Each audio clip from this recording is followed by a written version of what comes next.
네, 지역 소식 깊이 있게 확인하는 네트워크 연결 순서입니다. 먼저 순천방송국 연결해 보겠습니다.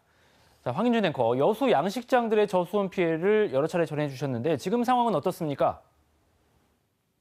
이상기후로 여수의 양식 어가들이 큰 피해를 입고 있습니다. 지난해 여름엔 고수온으로, 지난달엔 저수온으로 양식 어종의 집단 폐사가 잇따랐는데요. 고수온 피해에 따른 재난지원금 지급도 늦어지면서 피해 복구에 어려움이 있다고 합니다. 손준수 기자가 취재했습니다. 이달 초 강추위로 저수온 특보가 내려졌던 전남 여수의 해상양식장입니다.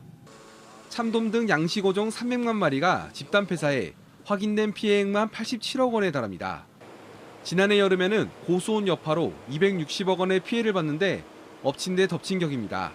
어가가 힘든데 재난지원금으로 빨리 지원을 좀 해주셔가지고 우리 어민들이 하루 빨리 좀 복구할 수 있게 피해를 요청하는 바입니다.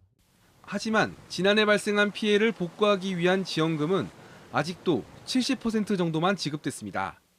여수시가 양식어가에 지급하기로 한 고수온 피해 재난지원금은 112억 원, 국비로 배정된 78억 원은 지급됐는데 도비와 시비는 예산 확보의 어려움으로 지급이 지연되고 있는 겁니다.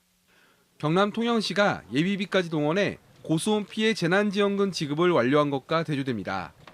여수시는 고수온 피해 규모가 커 피해 조사 기간이 길었고 석유와 불황으로 지방세 수입이 줄어 재원 마련이 어려웠다고 해명했습니다. 저희가 추경에 세워가지고 이제 드릴 예정입니다. 한 4월에서 5월 정도 예정입니다. 추경으로 예산을 확보하더라도 실제 지급까지는 한 달 넘게 걸리는 상황. 복구 시기를 놓치진 않을지 어민들의 시름이 깊어지고 있습니다. KBS 뉴스 손준수입니다. 순천시가 탄소 중립을 위해 2030년까지 온실가스 70만 톤 감축에 나섭니다. 순천시는 오늘 탄소 중립 녹색 성장 기본계획 용역 최종 보고회를 열고 현재 온실가스 배출량 175.8만 톤을 2030년까지 70.3만 톤을 감축해 배출량을 105.6만 톤 수준으로 줄이도록 목표를 설정했다고 밝혔습니다. 순천시는 온실가스 감축을 위해 탄소 중립 포인트 확대 운영과 건물 에너지 효율 개선 등 다양한 정책을 추진할 계획입니다. 이주 노동자 인권 보호를 위한 이름 불러주기 사업이 고용노동부 지원 사업에 선정됐습니다.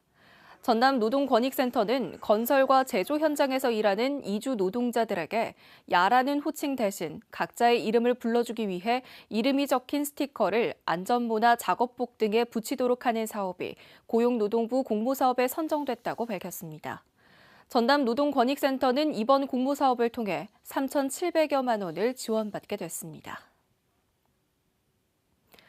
광주지법 순천지원은 광양 등에서 무자본 갭 투자 방식으로 아파트를 구입해 임대를 내준 뒤 보증금 98억 원을 돌려주지 않아 사기와 부동산 실명법 위반 등의 혐의로 기소된 임대사업자에게 징역 9년을 선고하고 4억 6천여만 원을 배상하도록 판결했습니다.